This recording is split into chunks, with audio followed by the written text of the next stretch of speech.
Runner, and we're back for another episode of The Real Housewives of Salt Lake City. This is season 6, and this is episode 10. The higher the hair, the closer to God.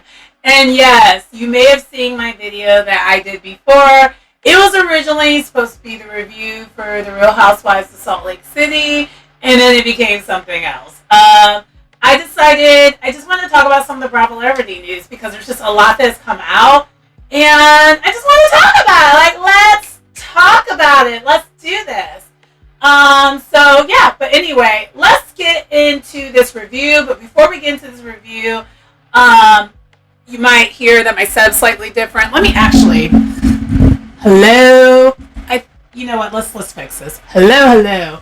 I think I need to switch my setup just a little bit because I noticed in my other thing when I was recording, my voice kind of sounded nasally, but I don't like the lighting now. I had the lighting just right before I was at.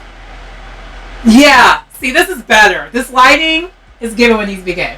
Okay, so my other mics are the batteries. I need to charge them, so sorry. Not sorry. But anyway, the one thing that I also wanted to talk about before we get into this review, so I did actually watch a preview of the next episode, and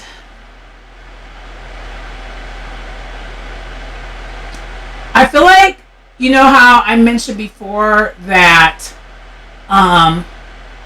Kay from Real Housewives Potomac is overproducing?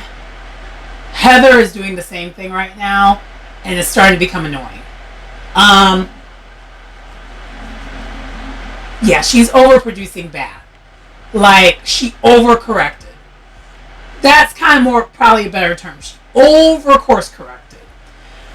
I think she was sick of the backlash of what she was getting from fans, and now she's done a complete 180, but it comes off inauthentic. And you see it a little bit more in the preview of the next episode, because we kind of continue where we left off in the next episode. We'll get into it when I talk about this episode, and I'll talk about what is basically happening coming up. And I think I'm going to do that whenever I'm late for a review and the sneak peek of the next episode comes out. I think I'm going to do that moving forward, because I feel bad that this is coming out so late. So that's, yeah. Anyway, let's get into the review.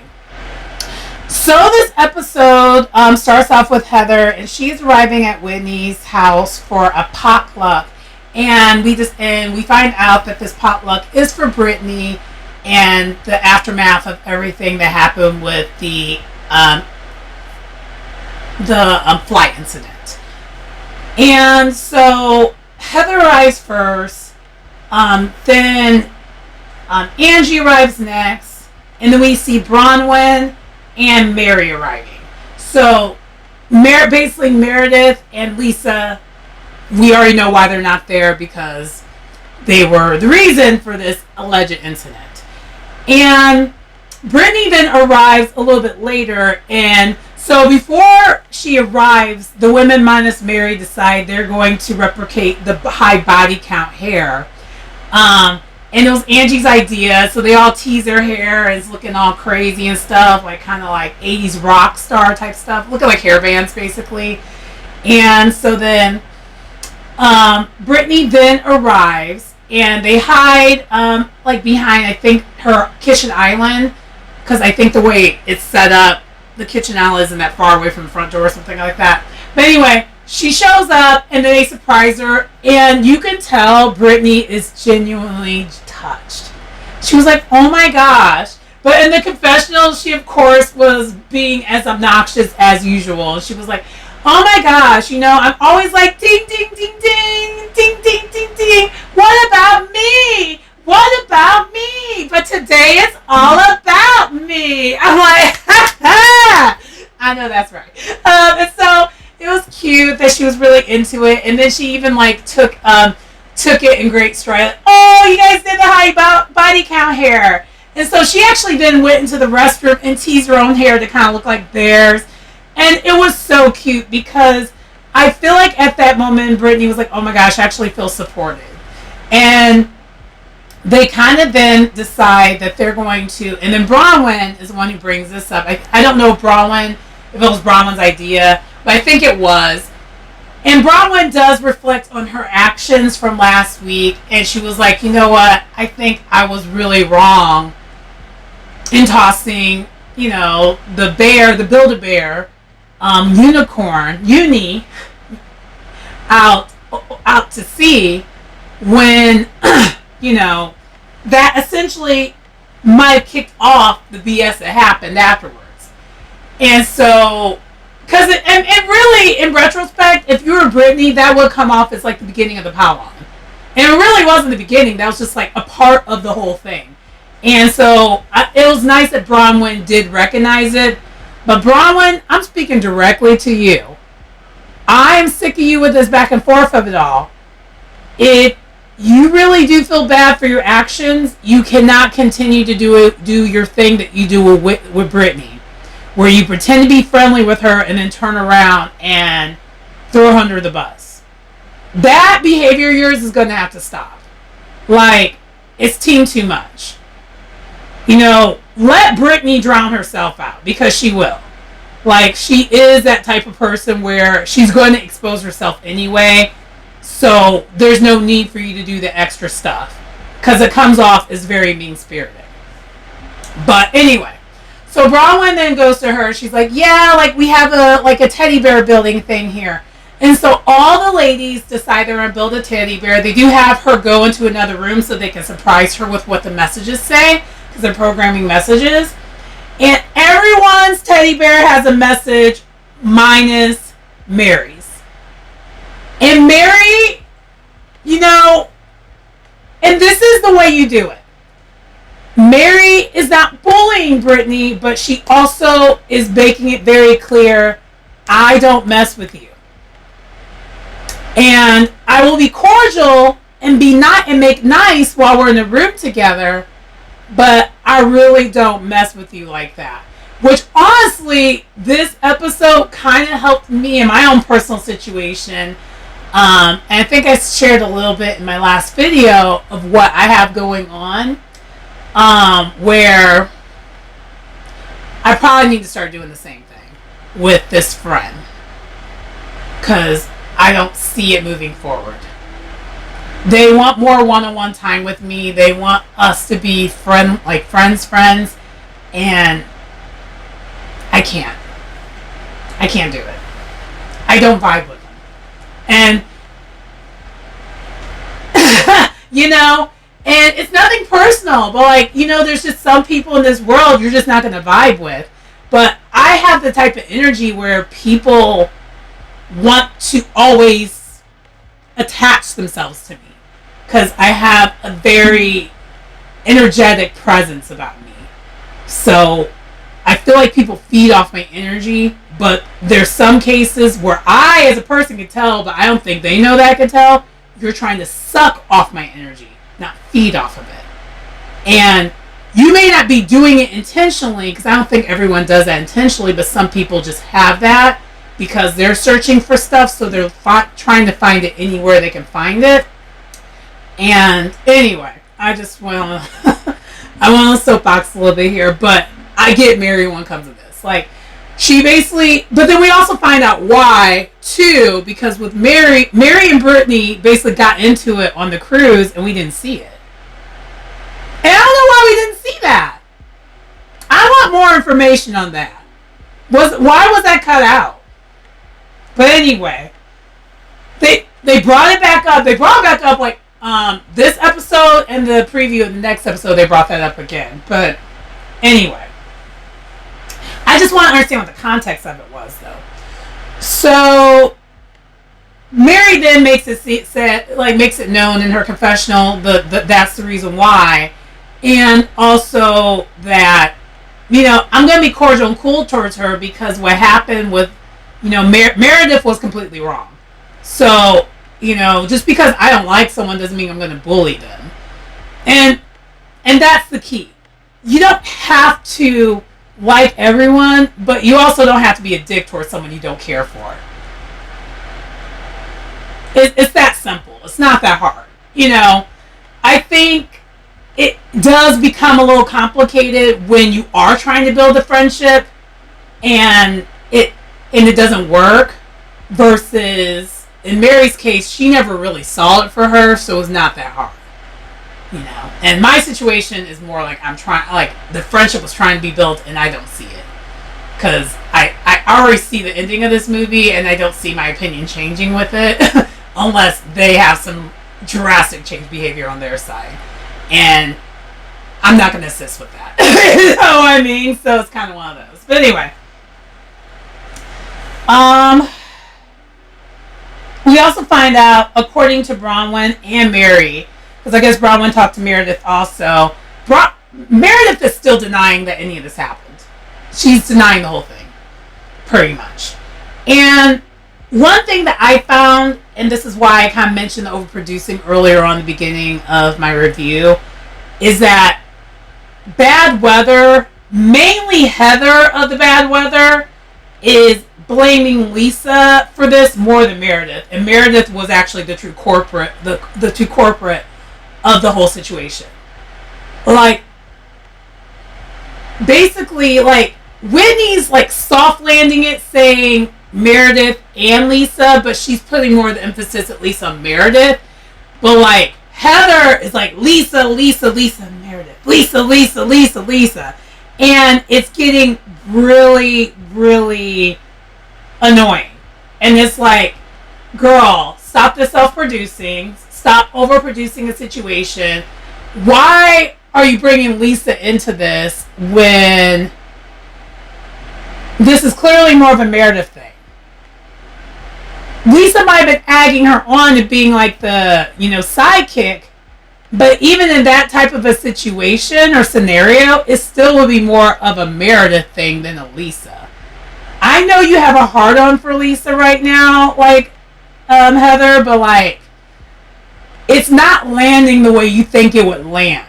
Like, Lisa is not like a hateable housewife. You have people who actually like Lisa, and I don't really like Lisa, but I also don't dislike Lisa. I think Lisa is important for the show, though. But I do find it annoying that like a Heather and a Whitney and sometimes a Bronwyn makes Lisa more relevant than she needs to be on this show. The way they talk about her so much, they make her like she's the queen bee, and she's not. This is truly, to me, an ensemble cast where everyone's needed. Like, everyone has their strengths and weaknesses. Even Whitney. I know a lot of y'all are just like, Whitney can go. No, she can't go.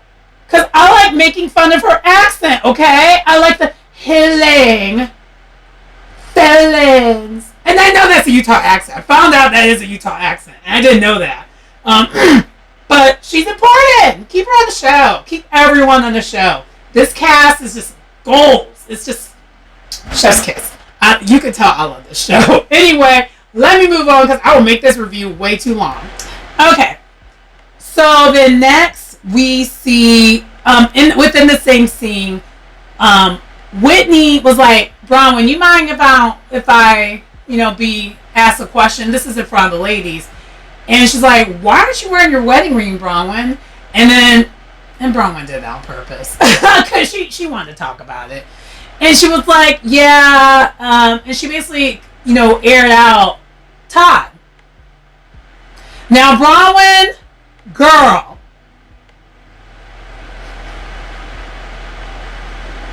You're not beating these allegations that you're on this show to try to get a divorce. You're not beating the allegations. Because for me, I hate that I'm kind of somewhat siding with Todd, but you are also making Todd part of the conversation. You're bringing Todd into things. As much as you say Lisa brings Todd into things, you're doing the same thing. And I wouldn't be talking this freely in front of a Heather that you just now became cool with about your stuff. I feel like you could do this in front of everyone else in that room minus a Heather, because you and Heather just got cool.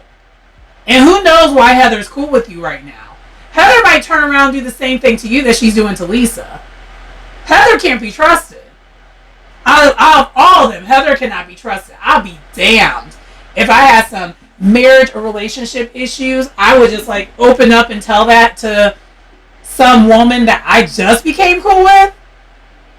I wouldn't even tell that to an acquaintance. Like, we gotta be close for me to get into it with you, with what's really going on. Like, for example, with my ex who I was dating, you know, kind of, we were still kind of cool when I first started doing this channel. And then there was a breaking point that happened, and we weren't cool anymore. Anyway, but no one knew everything that happened with that relationship, minus one of my friends within my friend group that I hang out with today. I told him everything, but that's because there was a level of comfort. Everyone else in my circle, a lot of the things they didn't know until yesterday when I told them more stuff. They're like, oh shit. I was like, yeah, there was a lot going on with that relationship that y'all have no idea. And they're like, oh wow. I was like, yeah. When I'm in relationship mode, I am not the same person that you see here. I'm a different girl. Like, I'm definitely my man, or my woman. Like, I'm very that kind of person. Like, I'm a ride or die until you give me a reason not to be. And it takes a lot. It takes a lot. And I will endure a lot before it becomes where I just have to cut you off. Like, so in 9 times out of 10, if I cut someone off, they did something to deserve it. I don't just cut people off like that. Because I don't like doing that. So, anyway. So, that's why it's giving me pause. I'm like, Bravo, why are you telling these women about this? And so she even goes into her wanting to possibly open things up and make a situationship. And Mary gives this look. She's like, okay. And same thing with Angie. I don't think those other women really understood that. Brittany, she was like, okay. But Brittany's very male-centered, so she would... I'm wondering...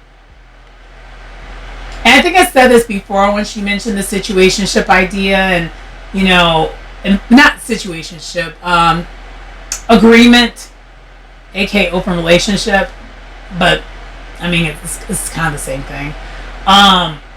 The wording is some semantics, honestly. It really is, especially when you do your research on the different ways that you can have an open relationship. It's semantics. Because there are different versions of an open relationship for people, and that's an agreement is still an open relationship. I feel like people who are not willing or ready to like get into it about that, they're not going to say it because they're not really ready. I say all that to say, because a lot of these subjects are really new and kind of taboo for some ways of life, especially I would definitely think it's very kind of taboo in the Utah world, especially if you're Mormon, and usually the sexuality is more on the man-centered side of it. For a woman to be speaking about their truth about what they want and things, that is interesting. But I think I can hear how Bronwyn's spinning it and saying how she wants it. It's still very male-centered. It's still more about what Todd wants versus what she wants, what will work for them both. And that's why I'm still not buying what she's trying to put down when it comes to her being open, okay with this. I don't really believe it all the way. Because the language, listen to the language of how she's presenting it to us. That's all I'm going to say. Listen to that. Because for me, because she's presenting it a certain way, I'm not buying it. Because it's like, you're doing this to please your man, and you're not really doing this because it's something that you both want to agree upon, both want. If it's leading with you pleasing another person, that's not going to work long term. It isn't. I feel like when it comes to open relationships and those type of things, you gotta kind of be about that life already, or want to be about that life already. Like, you have, and maybe this is her just saying out loud because she doesn't know and she's open to the idea. But I don't know. I'm just not buying it. I'm not buying it. And I still see that Todd and Bronwyn are not going to last. But I do like at the very beginning of this scene, at the very end of this scene, Brittany makes the jokes like, well, if you're going to keep getting rid of your rings, can I have them? She kind of plays off about, she kind of plays it off about like how she's kind of the broke one of the group. I was like, that is funny. That was well timed, Brittany. I will say that. But I'm going to skip. I'm not going to go in order. Let's talk about Todd and Bronwyn some more because we're already here. So let's continue to talk about that. So Todd and Bronwyn, they do have a talk later on this episode. And Todd really is not receiving anything. And he's not really owning. He apologizes for his behavior being wrong. But my problem of his apology, because I didn't see the full conversation, because I don't think the full conversation was necessarily had on camera, is I don't know what he's apologizing for, because I don't like it when people say, I apologize if I was wrong, but you don't say what you're apologizing for. I only really receive true apologies when you state the reason. I need to know what you're apologizing for. So Bronwyn kind of accepted it, and then Bronwyn tried to reintroduce this conversation that she's already talked to all of us, the audience, and the girls about. And Todd is kind of basically being dismissive of this conversation. He does not want to be on camera. He does not want to talk about this on camera. That's pretty obvious.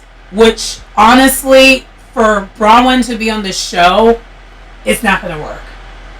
This is not going to work. This arrangement of them potentially talking about an arrangement is not going to work. And Todd literally kind of blew up at Bronwyn for talking to the other women about this. And this is why I will say I agree with Todd when it comes to her talking to Heather about this. All the other women, I think there's enough of a rapport where it will be okay. Mary especially, I would think she would be the safest space to talk to about this. Angie, I would say a similar thing, unless you end up being on the other side of her. She will then use that against you. Whitney, same thing. I think Whitney is a safe space. Heather, no. Brittany, also no, because you and Brittany aren't really cool for real. And you have thrown her under the bus multiple times. I wouldn't even be mad, Brittany, for throwing you under the bus with this, because you've done it to her multiple times. So I wouldn't even be mad at it. Because if you, child, let me be Brittany and my petty behind would be there. I would sit on this tee and wait for the right moment and blow your spot up. I would never forgive you for how much you've thrown. Like the way the way you've constantly thrown her under the bus, I wouldn't forgive you for that. I wouldn't. And I know technically last season, I think Brittany started it, but like y'all have been doing this back and forth way too long, where I would never trust like any like serious information with you, that other person. But anyway, Todd really did not give her a safe space, to the point where Bronwyn cried again. And I'm like, if every scene ends with you crying because Todd is not hearing you, that's a problem. So I hate to I don't want to wish on someone's relationship downfall, but child, it's just kind of right there. And I don't want to say that, but it's just, how else can you really view this? Anyway, moving on. I know I spent way too much time on this, but anyway, let's move on. So the next thing is we have Mary, and she's at the church, and she's there with Robert Jr. And I can't help to see, when I'm looking at Robert Jr. at this scene, I could kind of already tell he's sober-ish, but no, he's not. He's definitely still on something. I don't think we've ever seen him on camera completely sober, to be honest with you. And even here, he seemed okay-ish, but I think he was on something. And And he was definitely more lucid than he normally is. He definitely was more aware than he normally was. But I think he might have been on weed. He was not completely sober. I don't think he has. I don't, and I hate to throw that out there, but just watching these scenes, I just always am like, I don't know. Because also, too, I don't think us, the audience, know what a sober version of him looks like. So when I'm seeing him, I'm always trying to see, is that Robert Jr. or is that his drug-induced Robert Jr. that we've seen? Anyway, so they're at the church and talking about spirituality, and then this is when it kind of gave away, oh, he's not sober. Because when she was asking him about his spirituality, it just came across very... He gave the answer that Mary wanted to hear, and I didn't believe what he was really saying. I don't think it's clicking, him going to the AAs. I think he's hearing the words and hearing, what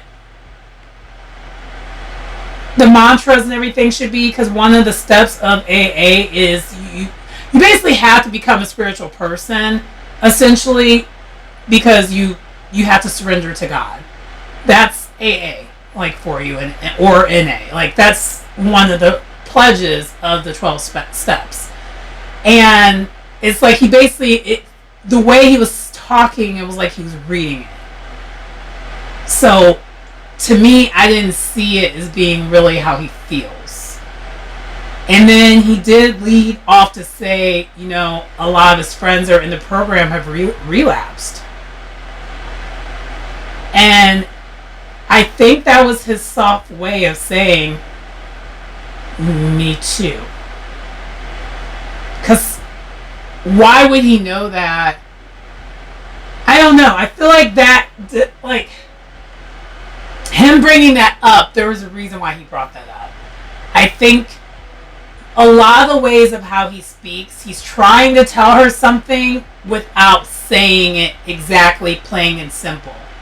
Because I think he's at the point now where he doesn't want to worry her. But, it's... The thing is, I think Mary knew already. I don't think Mary's dumb. I think she knows her child. And so, I think at this scene we kind of saw that. But the church does look beautiful, though. But I will say that this was more of a scene to see where he's at with things.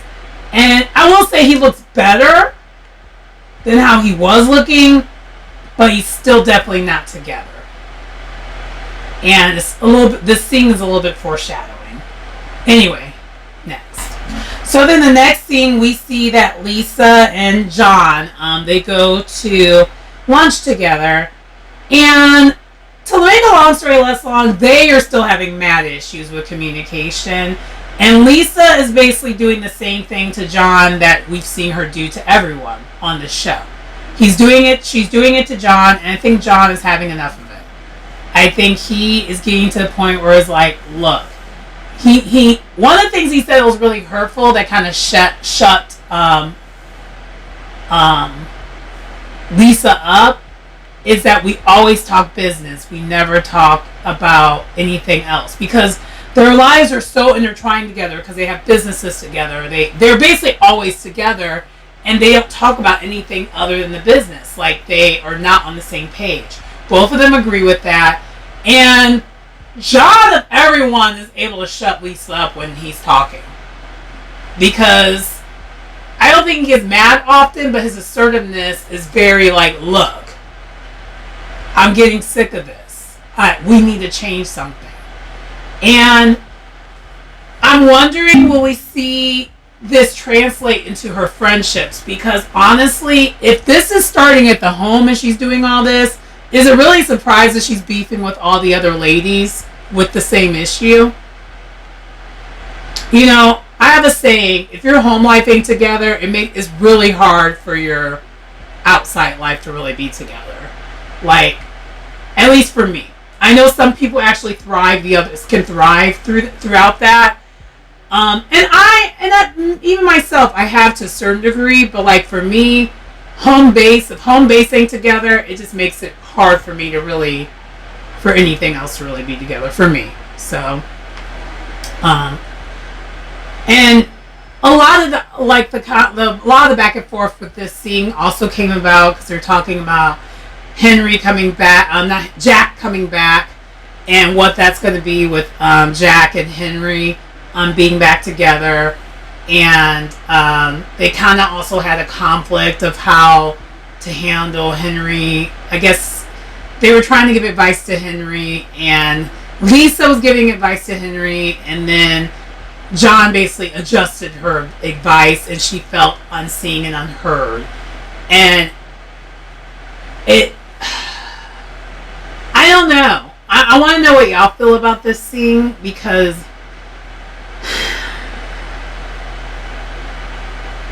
I have suspicions about this, because it's kind of coming out of nowhere.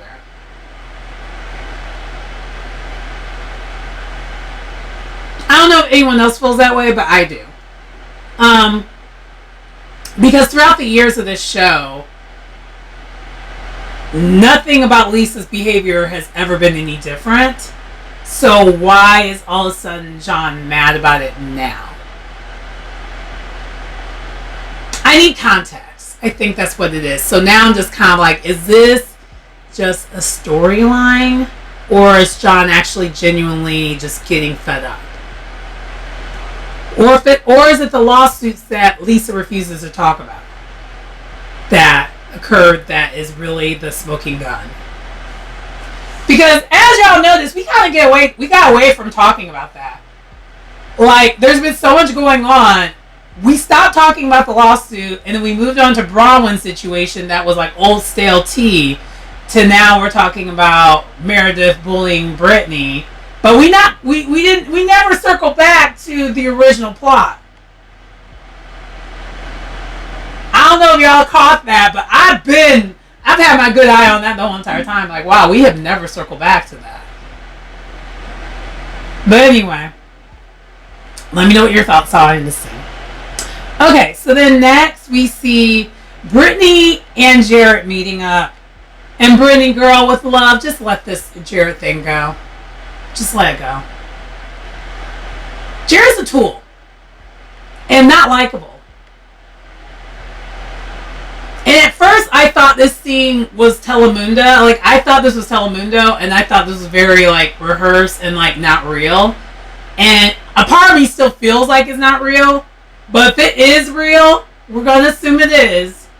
Girl, let this man go. He is a gaslighter. He's not a good person.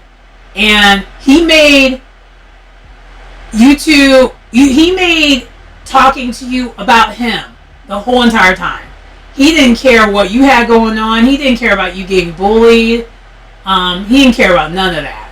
And he was all about questioning her, flirting with all the captains when they weren't even together at that moment. And honestly, even if they were together, based off of what we hear from, like, Brittany and her logic of him not committing, she did nothing wrong, so who cares? But Brittany, she's not strong enough of a person to just be like, yo, I did nothing wrong, so what you want to know about that? She's very male-centered, very much really wanting this man's approval who doesn't deserve it. And she keeps giving him, like, attention. And it's just a very toxic relationship. And honestly, it is a very growth-stunted relationship. Because I feel like I was in this type of relationship when I was 21. To like 20. Unfortunately, it lasted longer than it should have. I started this type of relationship when I was 21. And that stuff did not end until like I was 24. It lasted way too long. And I was in this type of relationship. But there was also, like, at the time, this is when I had the alcohol problem. Because I was dating an alcoholic. And I didn't know that initially. And I got sucked into his world. At at the time. And so this reminds me of that. And for her to be, I would assume she's like in her 50s. You shouldn't be having these type of relationships in your 50s. But clearly in real life, there are some people who are at that point and they have those type. But God bless you, because it could never be me. Anyway, moving on. Alright, so I already talked about the Todd and Bravo of it all. So now let's get to kind of the final scene today. The final scene and then a little bit of preview of the next scene because they kind of all feeds into each other. We are at Mary's church reopening. And Mary is looking amazing in red. And I'm just like, love to see it. Love to see it. And we find out she was supposed to be there enjoying with Robert Jr. And she right away says he was high, so no. So I love that Mary's being transparent. It's like, no, he was high. And it seems like he must have been really high, like relapse high, for us to be, for her to be like, no. And I would imagine she didn't want her congregation to see this on her church reopening. That her son is falling apart. It's definitely not a good look. So, but I feel like in more than one way, she did basically say it in a way where she's like, he wasn't ready yet. When he's truly ready, because the words, and that's kind of what I was getting at before when we were talking about the Robert Jr. of it all. It was giving he was just saying words, but he didn't really mean what he was saying when it came to the spirituality. I don't think he really is there for real. Like, you could tell he wasn't there. It felt like he was literally reading off a teleprompter. And so, yeah. But we see that bad weather is on their way to church, and they're trying to figure out if Meredith and Lisa's going to be there. And this is what's annoying me about them too. It's just like, why do you care? This is a church service. And Whitney says this off-putting thing, but I'm like, girl, pot, meat, kettle. Because for one, we know that Whitney is one of the reasons why we have these allegations about this church being a cult. She's the one who put that out there and put it on the show, I think season 2, and they actually show that footage of her doing that. And so she was like, I was actually surprised I got invited back. And I am too, but I know Mary has forgiven you because you've apologized for it. And then, basically, but they're talking about them more than talking about the church thing. And they're like, yeah, I don't know if they're going to be, like, they're just, I don't know. It just annoys me that they are so much trying to figure, like, why do we care about this when we're going to a church service? I guess that's kind of where I'm getting at. I know we're trying to do a show, but, like, y'all could table that into the lunch, which happens, that's a preview of the next episode. They go to, like, a social after the church. They could have tabled all this until then. But I understand it's the show. They have to do that. But it's just annoying that they make them to, like, the plot. Like, bad weather is bad weathering yet again. And side note, I did call that. I said this. And this is why I'm starting to think that this is a plot and scheme that bad weather came to us with the BS. Anyway, so then we see Bronwyn shows up at the church, and then Angie, she shows up at the church, and child, she knows half the folks there. And I'm like, ah! It just makes me happy that, like, Angie and Mary are actually really close in real life, because I'm just like, she already knows the people. She's like, how you doing? How you doing? And, like, Bronwyn was like, of course, Angie knows half the people here. And so Meredith and Lisa arrive. And Meredith in her confessional states obvious. She's like, I have been one of Mary's biggest supporters. Why wouldn't I be at her church? Which is a fact. Meredith and Mary are close. They're still cool. They're not as close as they were, but they're still cool. Like, they didn't really actually have a true blow up. You know, any issues that they've had, they pretty much dealt with it and they were done. But Lisa was kind of a surprise that she arrived, because I know Lisa and Mary don't really like each other, but Lisa was gonna show up. Like, she's gonna show up. And well, I was gonna say, Whitney said something that was kind of off-putting, but it was kind of pot meat kettle, and it was the two whores in the church and the fire or everything. I forgot what she said exactly, but I'm just like, girl, have you? But what about you? I don't know. That's just kind of what I thought when she said that comment. I was like, coming from you, that doesn't really work. It doesn't land the way you think it should land. But at the end of the episode, it was funny because Lisa was complaining about how hot she was. And then, in good timing, the confessional of Whitney saying, see, I was right. So even though she said that, I was kind of looking at her like, girl, it actually did kind of, it landed at the end. But, no, we actually get to see the service, and the service, oh yeah, it was definitely Pentecostal. It reminded me of my childhood. Now, my family, outside of myself and my mom, we are, we were Lutheran. I'm not anymore, but we were. Technically, if I was to still go to church, I'm UCC now.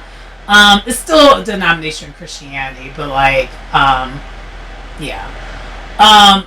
Lutheran to me, Missouri Synod Lutheran is Catholic light essentially. So and my mom only did this because she wanted shorter service in Southern Baptist Church than the Baptist Church. Because the Baptists be, oh my gosh, we would be at church all day. And I used to fall asleep. When I was little. I was like, why is this all day affair?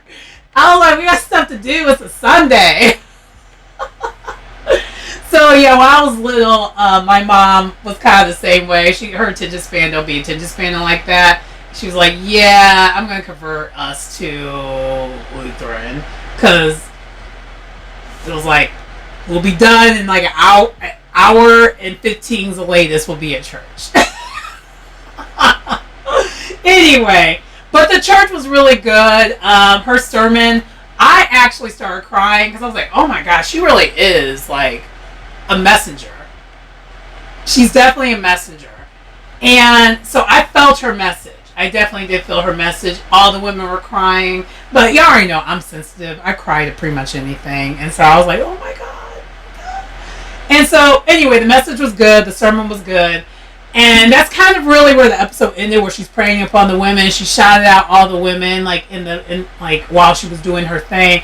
And we really saw her in her bag. She was getting to it.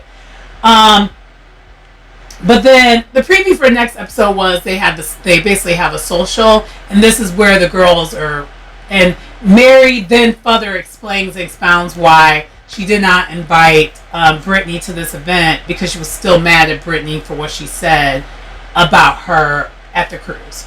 And Brittany did apologize, and she believes her apology, but she still was like, we're not going to do that right now. But she called her ahead of time and at least let her know. She didn't just like ice her out. She explained why. And I respect that. And honestly, in this case, because Meredith and Lisa was there, Mary, you could tell leading into preview, she is trying to get them two to hold themselves accountable, because the accountability with them two is still lacking. And I still don't like that we're making this about them both. I think Lisa needs to be its own issue, and Meredith needs to be its own issue. Don't lump them together. I know in this case, when it comes to the Brittany of it all, it kind of is them two together.